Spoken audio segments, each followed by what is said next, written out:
Today's panel is called A New Patent Pro Bono Program for Pennsylvania. It's an amazing program you guys are going to learn about. I'm very excited to introduce, where'd she go? Dr. Bien. Dr. Binyen.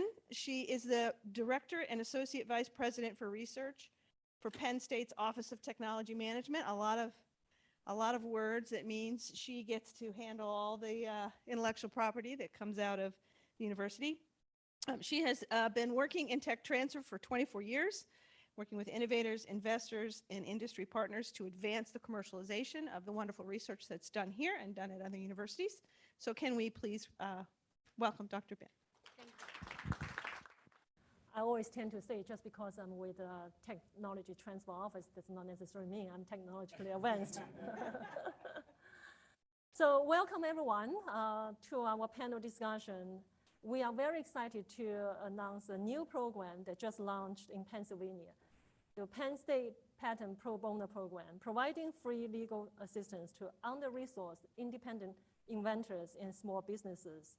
The purpose of today's section is to provide an overview of the USPTO's Patent Pro Bono Program and Penn State's Patent Pro Bono Program through a panel discussion of program stakeholders. I'm very excited to introduce our distinguished panelists. We have Deputy Undersecretary of Commerce for Intellectual Property and Deputy Director of the United States Patent and Trademark Office, USPTO, Deputy Director Derek Brand. As the Deputy Director, he serves as the Principal Advisor to Kathy Vidal, Undersecretary of Commerce for Intellectual Property and Director of the USPTO, managing a wide portfolio of programs and operations for one of the largest intellectual property offices in the world with more than 13,000 employees and an annual budget for more than $4 billion. His responsibilities include working with Director Vidal to lead the USPTO, advance IP policy and procedures for the benefit of the nation, expand the USPTO outreach efforts to incentivize and support more innovation and entrepreneurship nationwide, and to execute the agency's policies, priorities, and programs. Among many his accomplishments, Deputy Director Brand has served in all three branches of the federal government. He clerked for the Chief Judge of the U.S. District Court for the Southern District of Ohio, and served for 6 years as a senior trial attorney at the U.S. Department of Justice Civil Rights Division, where he received a Special Achievement Award. He also served as Chief Counsel in the U.S. Senate, where he handled IP issues along with other areas such as constitutional, civil rights, and judicial nominations. Deputy Director Brand received his Bachelor of Science degree in Mechanical Engineering from the Ohio State University and the JD from Northwestern University School of Law. We also have Deputy General Counsel and Director for the Office of Enrollment and Discipline, OED, at the USPTO, Mr. Will Cover. Director Covey is responsible for ensuring that the nation's patent attorneys and patent agents are of good moral character and knowledgeable to practice before the USPTO. Mr. Covey's team of attorneys and professionals develops, administers a registration examination designed to measure applicants' knowledge of patent law and practice. Successful applicants are registered to practice by OED. In addition, OED investigates complaints of unethical conduct made against individuals practicing patent or trademark law before the USPTO. The OED also heads the Law School Clinic Certification Program and the Patent Pro Bono Program, where Director Covey oversees these programs to ensure that all inventors have access to the patent system, including those who are financially under-resourced.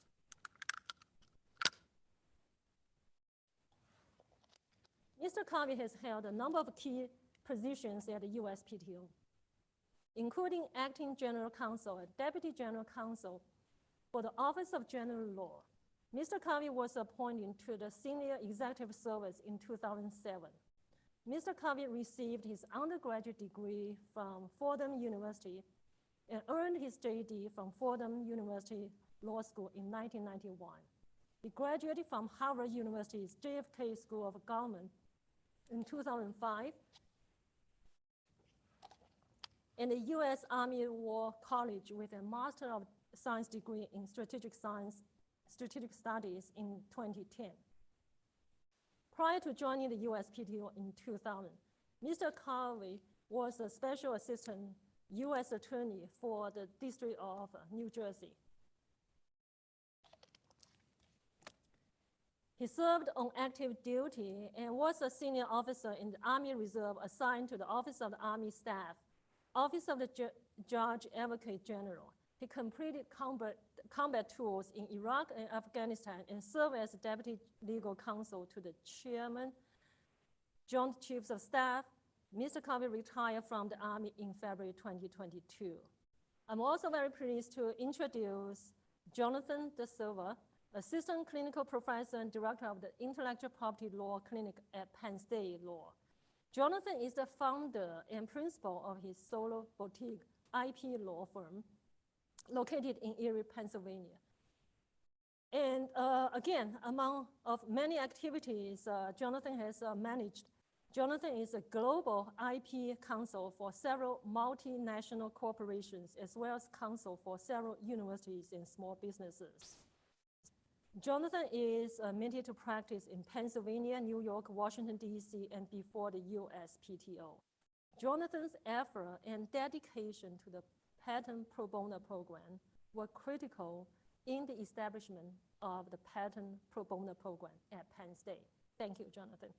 Without his efforts, we would not have had this incredible resource for independent inventors. And last but not least, and we are very fortunate today to have Dr. Joseph Murphy, partner for Potomac Law Group. Dr. Murphy is a registered patent attorney and has over 20 years of experience practicing in all aspects of patent prosecution, including patent reissue and re-examination proceedings. Dr. Murphy's practice also includes international patent prosecution as well as opinion work, including validity, invalidity, infringement, freedom to operate. He is experienced in diverse technological areas, including biotechnology, chemical, and pharmaceutical areas. He is also the chair of the Pennsylvania Bar IP Section Committee and was instrumental in helping establish the Patent Pro Bono Program at Penn State. So just a little housekeeping, and if there are any questions from the audience, please hold them until after the panel discussion, because we will have time at the end for Q&A. So with that said, let's begin. So my first question is directed to Deputy Director Brandt. Can you please explain the Patent Pro Bono Program, just in a nutshell? Sure. Thank you very much for the warm welcome, and I want to thank everyone for inviting us and having us up here. And if I can just take a moment of indulgence just to say a few thank yous and welcomes. I'm not sure, but I believe, is there congressional staff here, representatives from Fetterman, Casey, and Thompson? Thompson? Okay. Okay, welcome. Well, thank you very much. Thank you very much for being here. I also want to take a second to thank Jonathan for his hard work in picking this up. It's no small lift, but your dedication and your efforts have produced this. And this morning we had a chance to hear about the program that's being put on here. And it's a wonderful, wonderful opportunity of comprehensive resources being brought to bear for entrepreneurs. So thank you very much for your efforts. And Joseph, as I understand it, this all started with with a call you made to the office, and you ended up as a volunteer. So that tells you, sometimes when you make a call, you never know the opportunity that lies on the other side. But thank you very much for your efforts in helping to set this up. The question: what is our pro bono program? basically, it was born out of it was born out of the AIA, the America Invents Act. Started well, it started a long time ago, but it passed about 13 years ago. No, 12 years ago, 2011, and was implemented in 2012. And one of the parts of the America Invents Act was to create ask the PTO to help work and develop a national pro bono program. And so we did. And so right now it's about 21 pro bono programs across the country, serves all 50 states along with DC and Puerto Rico. So it's nationwide service. And the whole idea is basically getting free services into the hands of those who need it where they don't have the resources to utilize the other services. So we do this. We do this by partnering up with organizations such as here in Minnesota. It was a pro bono group called Legal Corps, and each of the programs are independently operated. The PTO works closely with them to provide resources, training, anything that's needed, that's needed along the way, along with a matching fund, and the goal again is to get the free services where they're needed. Now, I think I'll probably hold off for right now, but the program has some very demonstrated results. That's one of the best things, is that we have seen that the pro bono program, when you put these services into the hands of folks that are starting out, it increases the pipeline, it increases the entrepreneurs in our country, and it provides more opportunity. And the beneficiary at the end of that is our economy and our country. And also it helps out whether you're a student or whether you're an entrepreneur from a postgraduate entrepreneur, this is going to help you to get a chance and get a foothold into the entrepreneurial economy. Well, just to follow up too, we took a quick tour this morning of the space here, and one thing I can say is, wow. I mean, I have not seen anything like this. I've gone pretty much all across the country, talked to different programs, lawyers, nonprofits who run these types of programs, and there is really nothing on par with what Penn State has just started here, I think, and hopefully can build on with this pro bono program. And the program it helps. We help thousands of inventors each year across the country. And one thing, and not only does it help inventors, but it also helps, I think, lawyers too, our patent bar. As you heard in my bio, I'm also responsible for the patent bar. Most people who are in the patent bar, I can ask Joe this. Anybody else in the patent bar here? If you want to admit it. No, you are too. That's right, you are too. I know you are.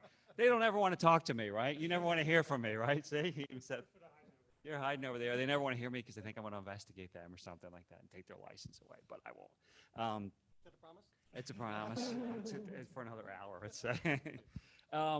But patent lawyers and agents across the country want to help out, and they want to kind of give back. And this program allows them to actually do that and to utilize their talents. So we have almost 2,000 attorneys and agents across the United States who volunteer to help out with this program. So there is kind of a groundswell, and we build on our numbers. Every year it keeps going up and up and up, the number of people we help and the number of attorneys that are volunteering for this program.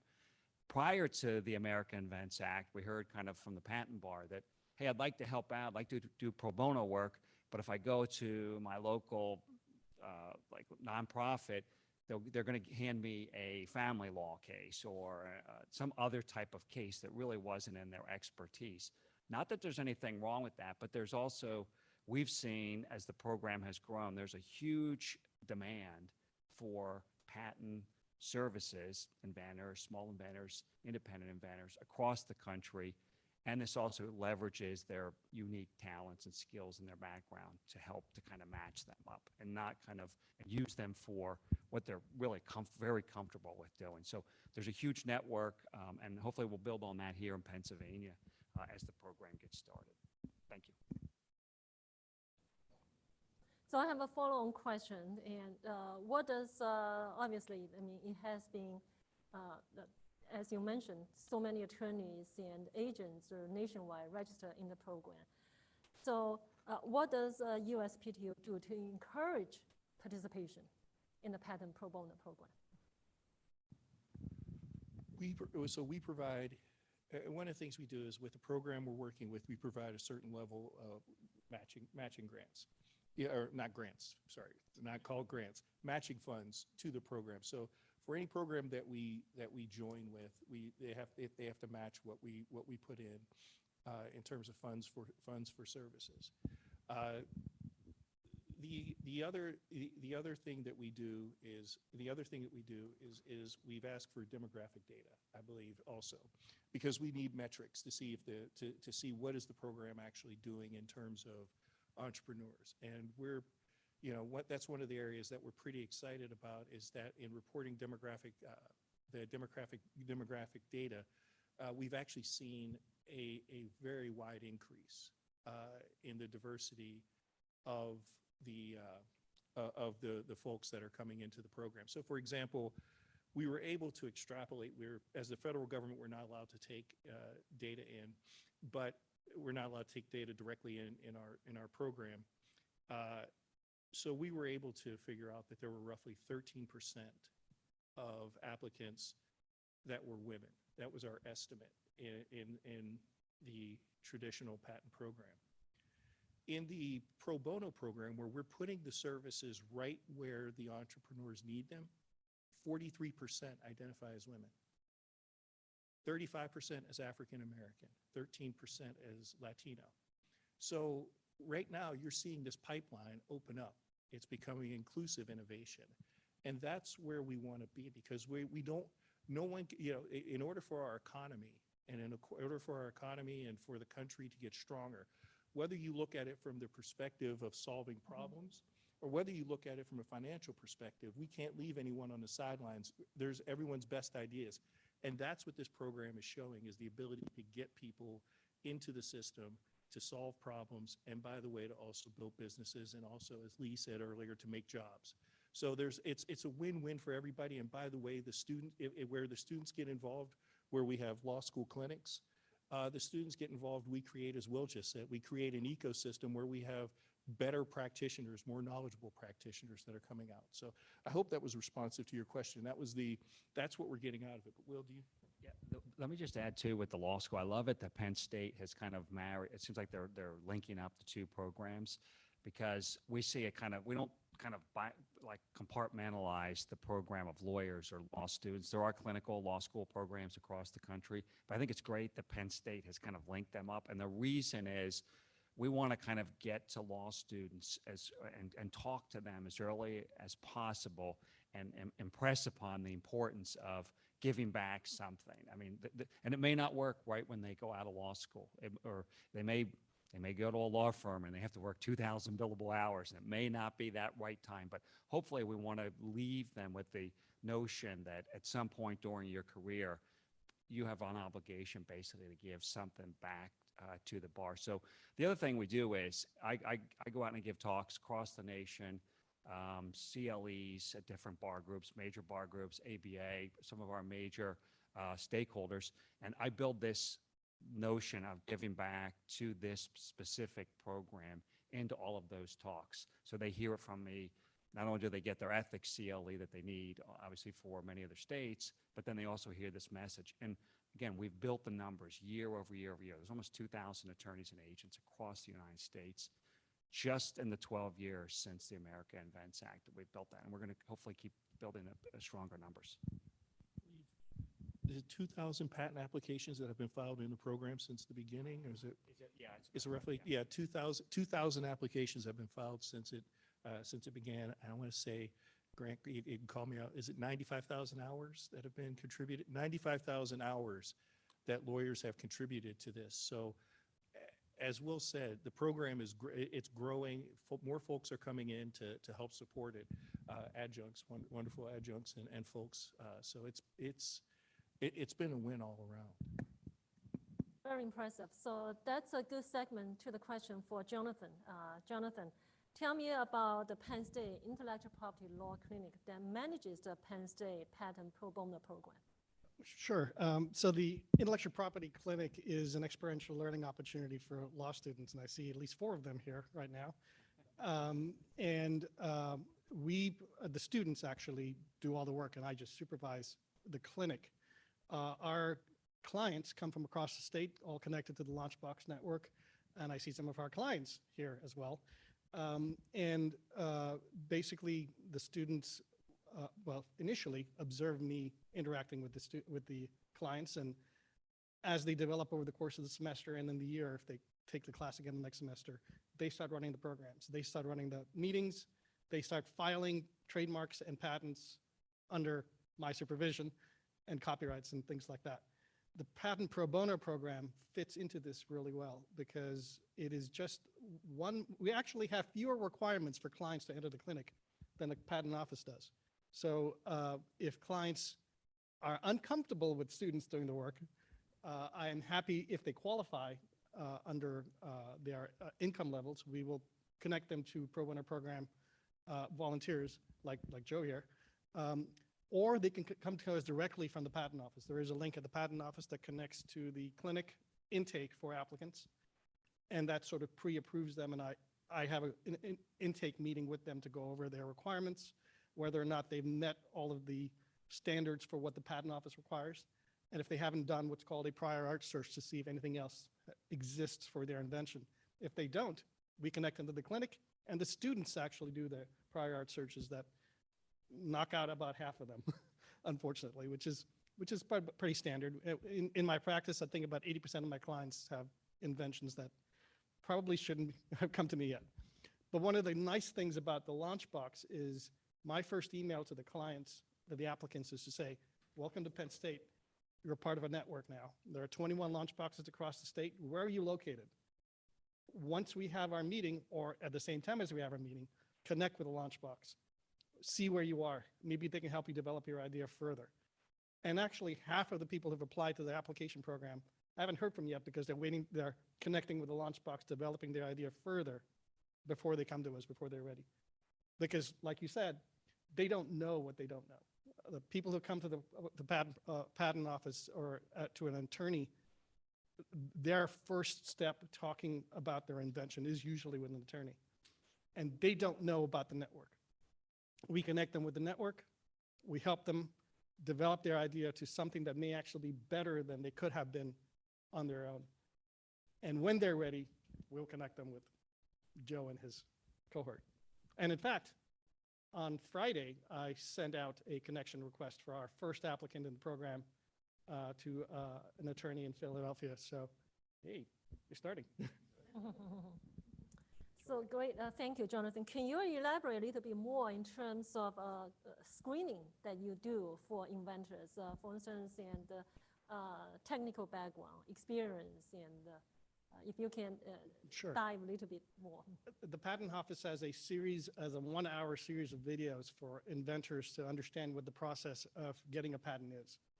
And that basically walks them through the entire application process, the examination process, and the like. So they understand prior to entering the program what it is that they can expect from an attorney. So that's one pre-screening test. Then another pre-screening of them is actually them filling out the form in the first place, because we do have some people that are technologically challenged as far as that goes. Then we actually have an intake meeting that is over Zoom, and then we talk about, are you actually in Pennsylvania? Because if you're not, I have to connect you somewhere else. I've actually had that happen. Somebody in Ohio couldn't get help from their Ohio person, so they came to us. Like, well, that's one limitation. And then the other limitation is income. And we actually talk through what their income is, because there is a federal requirement for being able to not have too much money to enter into the program. However, if they're still Pennsylvania, we can actually help them through the clinic. So we will route them through the clinic away from the patent office program. And then we check to see if they've done the prior art search, like I said. And if they haven't done that, we do that as well and do an analysis of their idea. And if we believe that it's not patentable based on that prior art search, then we send them back to the drawing board. That's great, thank you. So my next question, sort of you answered partly already. And given that there is income, essentially no more than 300% of the federal poverty guidelines. So if someone just makes slightly more than that threshold, and is there any, like, instead of a pro bono, is there any low bono or other versions of the program that can provide assistance? Yeah, and that would be the clinic, yes. And then generally, the only difference between the clinic doing it and the pro bono program doing it is we have students doing the work, again, under my supervision, so that's one limitation for them. But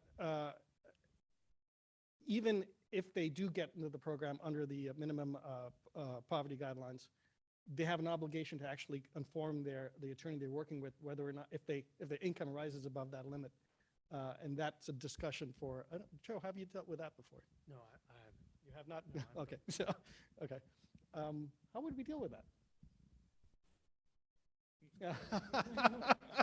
We have not come across that as an issue, but if they fall out, the clinic can certainly help them. I mean, the clinic is not in the position of trying to take work away from attorneys for clients who can afford it. So we try to make that distinction between people who can't afford the services from an attorney and whether or not they fill in the pro bono program. But we fill that gap. The clinic does fill that gap between someone who would come to me in my private practice and someone who can't qualify for the pro bono program. Thank you. In terms of patent attorneys, patent law firms, and private practices, so my next question for Joe. Can you explain the role of IP law section of the Pennsylvania Bar Association and the Penn State Patent Pro Bono Program? Yeah, thanks. That's an excellent question. So I guess maybe I'll introduce the Pennsylvania Bar Association IP law section. So we are a group of about 150 attorneys. Not all patent practitioners, although like the most usual breakdown, probably most of them are. A lot of copyright and trademark attorneys as well.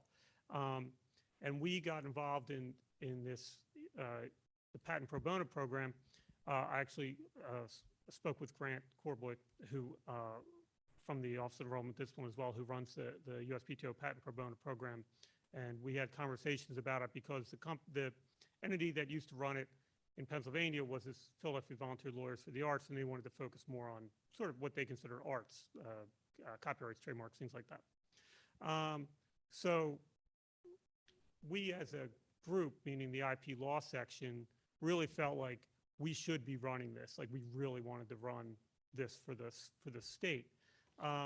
We were kind of going back and forth with Pennsylvania Bar Association with it about what our exact role would be, and when Jonathan and his group here at Penn State stepped up and said, all right, they're going to handle, if we split it this way on a nuts and bolts level, right, there's like the front end stuff, there's the client intake.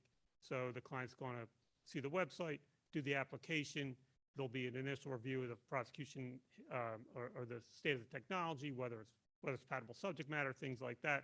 So they can handle the front end. The back end is more like what PBA, IP law section is going to be handling, which would be providing the volunteer attorneys. And we're all excited about that. And as Dr. Covey had mentioned, as patent attorneys, it's not often that we get to do pro bono work in our own field.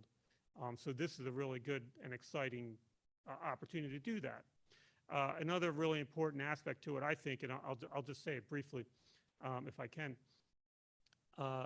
not every attorney can do patent pro bono work. If we think about what's involved in doing a patent application from the attorney side, right? We need a registration number, we need docketing software, we need docketing staff, we need a paralegal, we need a customer number with the USPTO, we probably need a deposit account with the USPTO. So there's all this infrastructure that has to be done. So really, we're the only ones who can do this kind of work. So it's important that we do it, I think. And I think it's an exciting opportunity for us to do this work with Jonathan, with Penn State Law, and with the USPTO. I think it's a really wonderful opportunity. Thank you. So we all want to help inventors and small businesses. So my next question, coming back to Deputy Director Brand and Mr. Covey. In addition to Patent Pro Bono Program, what other resources are available at the USPTO to help independent inventors and small businesses? Good question. And this is one of those times where if our director was here, our director, Kathy Vidal, is amazing. I'm a huge fan of hers. But if she was here, that is literally like the bump in the set before the spike, because she can just go and talk about it. I'm just going to give you a few of the programs so that we have. We've just initiated a first-time filer program. What this will do is it expedites the initial portion of an examination for a person who's truly a first-time filer. And if you and that may sound like, well, okay, if you're telling us that it's only the first portion of the examination, not the entire examination that is that is expedited, is that really important? Well, it is important, and I'm going to tell you why. And I have to go back to no further than to an example of George Washington Carver. George Washington Carver invented over 400 things, but he only has 3 patents. And the reason he said was because he felt like in the patenting process, just the beginning of the process was enough of a burden that he felt like it was taking time away from his inventive process. So that very initial getting an expedited process in the initial part of the process is really, really important, especially for that first-time filer. It gets you a start into the experience and where you start engaging the office. So that's one of the things that we have in place. We have pro se. We have pro se, which means that if you decide to file your patent application on your own, you can interact with the office in terms of processing your application. We obviously have the pro bono program and the law school clinics. The law school clinics, which we've talked a little bit about today, there are 62 clinics across the country that can also do intake for programs. I know I'm probably forgetting the Minnesota. I'll let you talk. Are you sure? Yeah. Okay. Yeah, I'll let you. Okay, well, I'll pick up.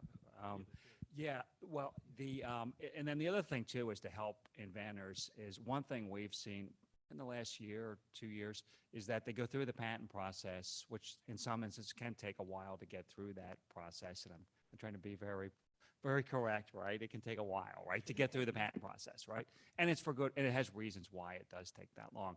But we found through this pro bono program that is designed to help independent small inventors that get a patent.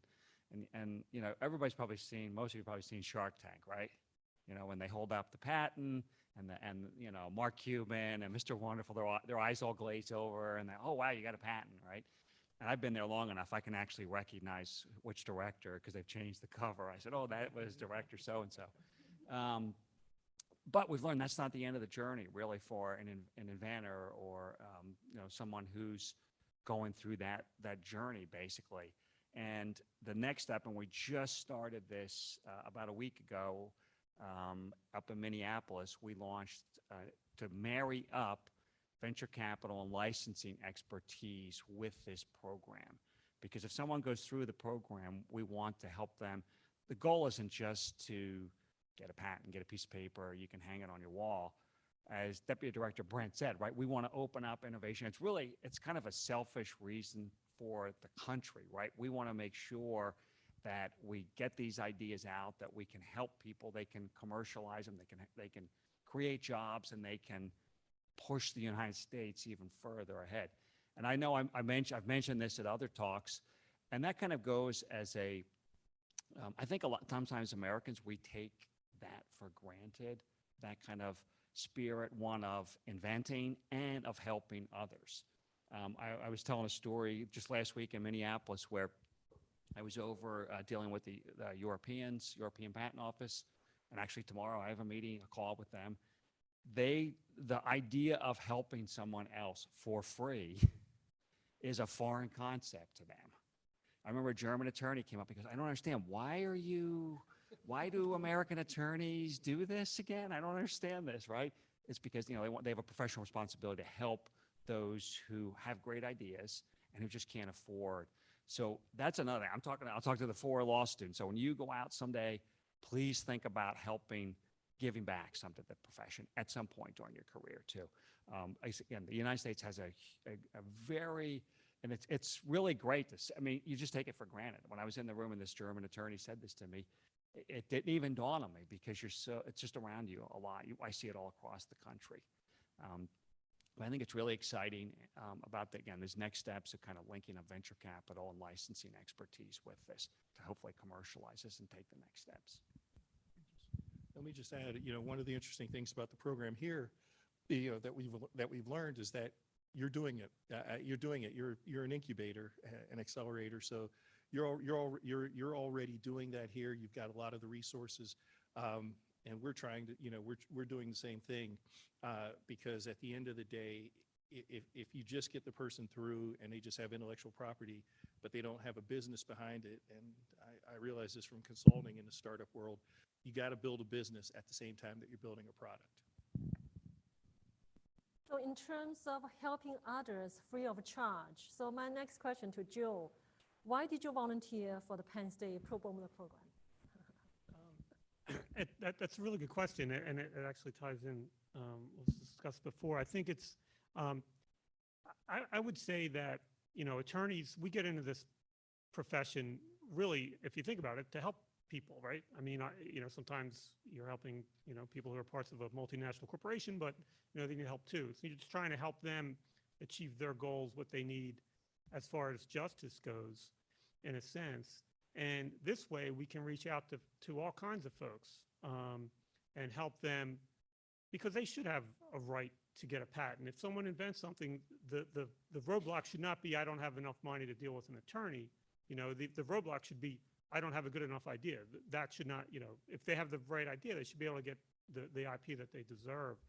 And like I had mentioned before, there's a lot of infrastructure involved with patent prosecution. And, I think the folks at PBA from the IP law section are excited about this, like I said, because, this is something no one else can do. So this is an opportunity for us to give back within our area of technical expertise. Other people, you can help folks write wills, and you can take a morning CLE and learn how to help them do that, and that's great. No one can dabble in patent law. No one else can do this. So it's really important that we step up as patent practitioners to do that, I think. And there's some other benefits to it as well. For example, the ABA model rules say you should do about 50 hours a year, which is a lot. So I don't know if we're all going to hit 50 hours a year, but Pennsylvania does allow, if you do CLE work, you can count that towards your credits for your CLE requirements, things like that. I think probably one of the greatest reasons to get involved with pro bono work overall is what we see here, right? There's a bunch of people, we're talking about this, we're discussing this, I'm meeting a lot of new people I would have met otherwise, and I think a business person might refer to it as networking. I just tend to think of it as meeting people. It's really a nice way to get out, meet people in your profession. You can do good to help people. I think it's just a great overall system. So, thank you. Coming back to Penn State's Patent Pro Bono Program, Jonathan, how does one apply, and how long does it take for a volunteer to be placed with the applicant? Well, applying is pretty straightforward. There's two ways to get to the intake form. One is if you go to the Patent Office website, the Pro Bono program, there is a link to every Pro Bono program. Thank you. Yes, in the country. So if you pick Pennsylvania, you'll have a link straight to our intake form, which is on the Penn State Law website. You fill out that form, and it comes straight to me. And then it's just a matter of scheduling. So our first intake meeting is, when are you available in the next couple of weeks? We have that initial meeting, and so far, none of the 20 or so applicants have gotten a prior art search done. So that delays the process. So what happens then is we connected with a student. Then it's a matter of student getting the prior art search done. So the one applicant that we're connected with on Friday, she applied within the first week of the system opening. So that was about 2 months to get all the work done and get it squared away, and then connecting with a volunteer. If a applicant has all their ducks in a row and they have a prior art search that I will review and say, okay, you have something here, it could be as short as a couple of weeks. Thank you. So Deputy Director Brent and Mr. Covey, you mentioned you visited other universities such as University of Minnesota recently, and where you mentioned the importance of mentorship. Can you explain how that can help in terms of mentorship, independent inventors and small businesses? So I'm going to take a run at this. And to me, I'm going to use the example of, and Lee, I keep referring to you because I honestly, your presentation, I normally have questions. And the reason I didn't have any questions is everything you were saying, I was basically in my head just saying, amen, amen, amen. It's really, what you have here is really something special. Mentorship is important because whether it's as an entrepreneur or even as an individual, especially in these days as we're still, as a country, we're still coming back together after being, separated by the pandemic. It's really important to have some level of connection and collegiality. It's a way of learning. And that mentorship can take a lot of different forms. It could be talking to a peer, another entrepreneur, another inventor, another lawyer, learning what they're going through and learning from their experience. But mentorship in terms of the entrepreneurial is especially important because you start to realize you're not alone, and some of the challenges you're going through have been suffered by others, and they figured out solutions. So maybe it can help you. And by the way, folks generally want to help others, unless you're direct competitors. In which case, then you just have to negotiate through that. But realistically, that mentorship, it's about sharing knowledge and sharing experience, and it helps you to grow. And then that next experience that you have, and that third experience, you become better and better and better. And then, to those whom much is given, much is expected. Pay it back and give to those who are coming through the door that you went through. And so it's a circular mentorship. To me, is a circle of life type thing where your mentorship is what helps you grow, and then it helps you to be able to give back more on the back end. So I think it's a very important part of the experience. And what I like what you're doing here is that you have so many different ways that mentorship is being provided, whether it's putting entrepreneurs in contact with each other, entrepreneurs from different disciplines in contact with each other, but also providing experience along the way, or experienced folks along the way to try to help people to best practices sooner. You don't have to make the same mistakes twice. So to me, that's the value of not just what's being built here, but in the pro bono programs across the country. One thing I'll add to that too is those are the great points of the program, the clinical program and the pro bono program. One thing we see, which is a good result that comes out of this program, is it also keeps, I think, inventors out of a lane where there are companies out there that sort of want to take advantage of small and independent inventors. And these programs, they're not in it for the money, they're in it for they actually want to help, or they want to get the students experience. So, I mean, an independent inventor should be aware there are companies, because we go after the lawyers who get involved with them. They charge tens of thousands of dollars, and they'll try to get, they'll get them a patent, and they'll just build and build and build them, really not trying to help them, but just to kind of make more money off of it. So these programs keep and help inventors stay out of that area. I'm not going to say which companies. You can probably see them on TV. Some of these, when you see them advertised, see you smiling, you're probably seeing this, right? We've had problems over the years, and we go after the lawyers, and we've dealt with the Federal Trade Commission to shut down some of these, I want to call them scams and schemes, business schemes, to basically rip off independent inventors. And I'll just like to add, as far as mentoring goes, I mean, my clinical program for me is I'm their mentor. And I'm trying to give them the first year associate experience in law school so they can make the mistakes in a safer environment than in their first year jobs. So it's all really all about making sure that the next crop of patent attorneys is up to a different standard than what I had 20 years ago. Thank you. Since I promised we will have enough time for the audience for Q&A, so we are going to open up and take some questions from the audience. Yes. If you can first probably state your name and your affiliation and then your question. Hi, my name is Tony, and I'm one of the clinical students here.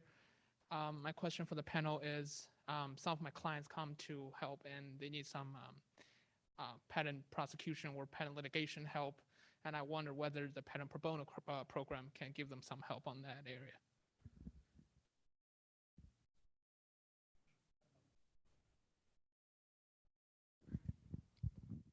So as far as litigation goes, the clinic, of course, is only up for prosecution and through the allowance of the patent. However, at the patent office, if there is there's a PTAB program, ex parte, actually, you probably want to talk about that one. But the clinic itself doesn't do that. So we would hand off to the PTAB program in the same way that we deal things to the pro bono program for with attorneys. The PTAB program would be handing off to them. So you could. Yeah, and I'll just mention real quick. So that program is run by the PTAB, Patent Trial and Appeals Board, Bar Association. So they have volunteered to step in and take the ex parte appeals that an applicant may need those types of services. And I think the thought is that's the first step, and they're going to look at doing inter partes review cases down the line. Thank you. For people who are not familiar with PTAB, probably if you can explain a little bit how is it different from, let's say, quasi-court system. Here, Joe. I tend to try to avoid being in front of the. So when you apply for a patent application, you get your first office action, and I have my canned, speech that I give to the clients. Basically, I say, all right, it's like your first time up the plate in the major leagues, right? You put your helmet on, you got your elbow pad, you dig in, and then the fastball can whip by your face at like 98 miles an hour. That's what applying for patent is. When you get that first office action, it's tough. So you got to get through that. So eventually, you put in your evidence, you amend the claims, you make your arguments, you get an allowance, or I'm sorry, so say you don't get an allowance. Say you go a couple of rounds and you don't get an allowance. You have to take it up on appeal to the Patent Trial and Appeal Board. And so now at that point, for someone like me, if I'm doing a pro bono client, that you're getting way beyond what I've kind of signed up for. And so that's where the Patent Trial Appeal Board pro bono program would kick in. So those are attorneys who are willing to go up and argue in front of the PTAB, Patent Trial Appeal Board, sorry, and try to get you your allowance. That's not litigation, that's not enforcement. So you would ask about litigation, I presume you mean, how am I going to enforce this patent against a potential infringer? Yeah. You're going to need money for that. I don't know that anyone's going to do that pro bono. I just don't know. I've never heard of that. No. Yeah, no. So, but that's that would be if you really got stuck in prosecution and you take it up on appeal, that's where they would kick in. Thank you. Couldn't have been there. Any other questions? Yes. I'm curious, you guys have worked with a lot of different people, we work with a lot of early stage. Is there some advice you might have for inventors when they should seek out support in terms of figuring out if they have something patentable and maybe a common misconception that people might have about patent processing? I'll repeat the question. So when should an inventor come to a patent attorney? Yesterday. Inevitably, inventors do not know the basic things like oh, there actually is a time bar. You shouldn't tell anyone about your invention. You have 1 year from the date of first sale, offer for sale, public use, or public disclosure of an invention within which to file a patent application. And you already talked about it on TikTok like 5 years ago. So yes, generally, the sooner the better. And generally, prior to having a disclosure is when we can connect you with the launch box, when we can do the marketing behind, is this actually an idea worth pursuing? Is this something that's actually feasible? Can we develop this further? All of those questions need to be asked ahead of time. So networks like this do a lot to help get that word out. So people know, oh, I have an idea. Who should I talk to? Well, you don't necessarily have to come to me right away, but I can connect you if you come to your professor, or you happen to walk by the street and see the sign that says, hey, you have an idea, come on in. All of those things help, but as soon as possible, because if you've missed that 1 year bar, it's too late. But then that's not a wasted trip. Hopefully those conversations set you up for your next idea, because if most people have more than one idea, and we talked about, well, what can we change this idea? So we have something patentable here. So even if you have a disclosure, it may not be a viable option. Let's make it viable. And keep that viable part secret until we're ready to file a patent application. So timing is everything.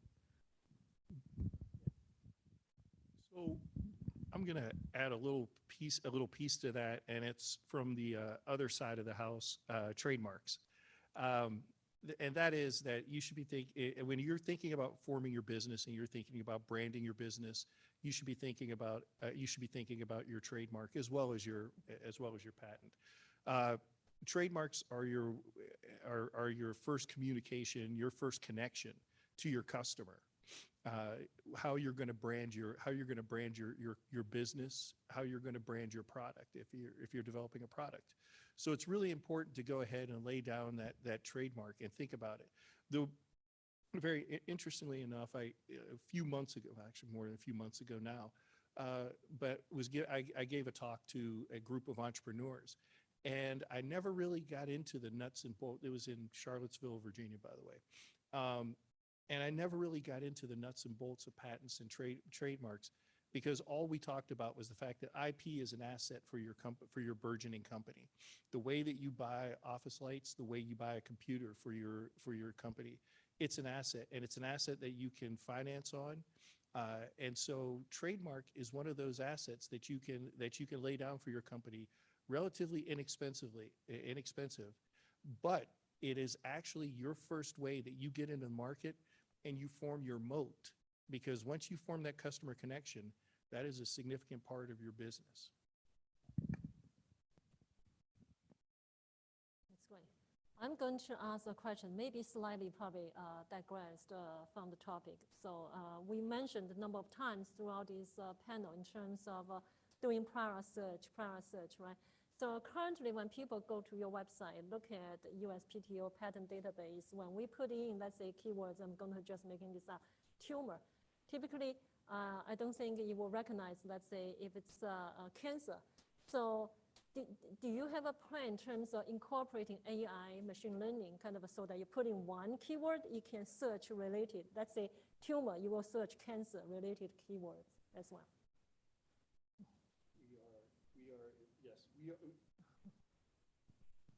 Yes, we're in the process of, the first part of it is to say, we are in the process of evaluating how AI can be used with our processes. And how can it benefit the overall process. We're also assessing AI as it pertains to intellectual property. As you can all imagine, this is a fast-moving area of policy, so it's affecting us on two sides. One, can we use it to make our systems more, customer-friendly?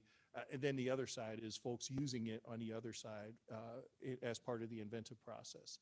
So we're working through that right now. I do know that we've worked recently to make some tweaks to our search program to try to make it more user-friendly, try to make it easier. There was initially a little bit of pushback. Folks were used to the old system, so they had to get used to the new, but I think we've ironed out some of the kinks and it's getting better. But yes, we are looking at ways to certainly make our system more intuitive. I think we have probably about 1 minute or 2 minutes left. Yes, go ahead. When a person files for a patent under the Patent Pro Bono program, is there a difference in fees and costs versus like filing as a solo inventor by yourself or as a small inventor with an attorney? Yeah, you qualify for. I'm gonna send my lifeline over here to Will and Grant, but the short answer is yes. You most likely, if you've qualified for the pro bono program, you're probably at micro entity status. And the good news is the Unleashing Act, I think, just actually increased the amount of discount that you get as a micro entity. So that is one of the benefits. And to go back to your question about some of the benefits and programs that we have for early stage entrepreneurs, you as a micro entity, you get a discount on your fees and during the patent process. And as Derek just said, Congress just recently increased the discounts at the end of December, which again, I think is a good statement by the country that we want to support small and independent inventors. That discount went to 80%. Again, 80% discount for micro entities for filing. And that's important, right?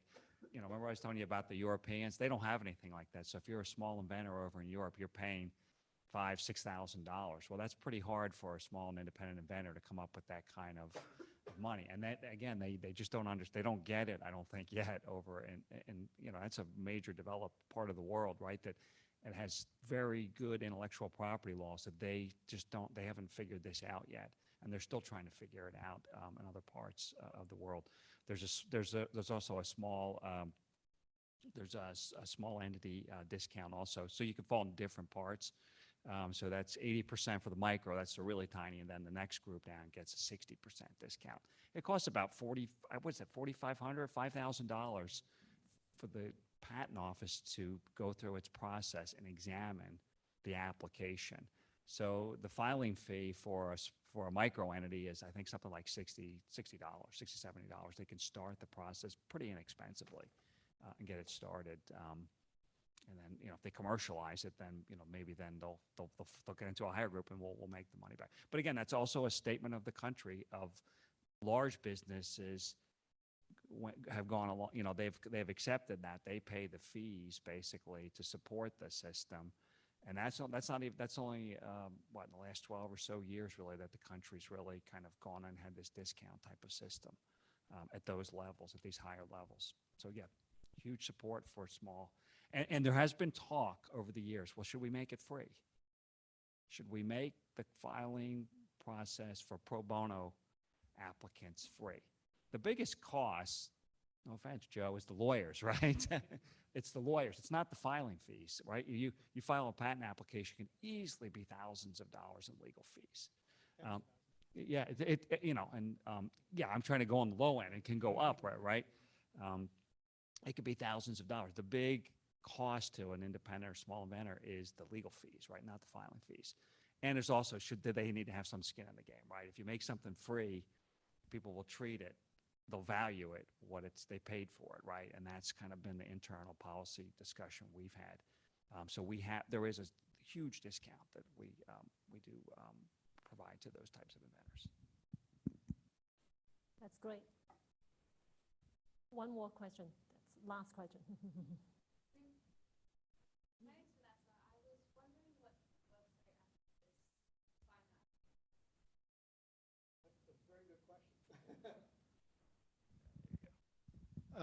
The website is, well, there's two places you can go to get to the pro bono program, USPTO.gov, and there is a link under the patent section for pro bono services.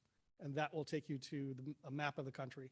And you can just click on Pennsylvania, that comes straight to our law school website.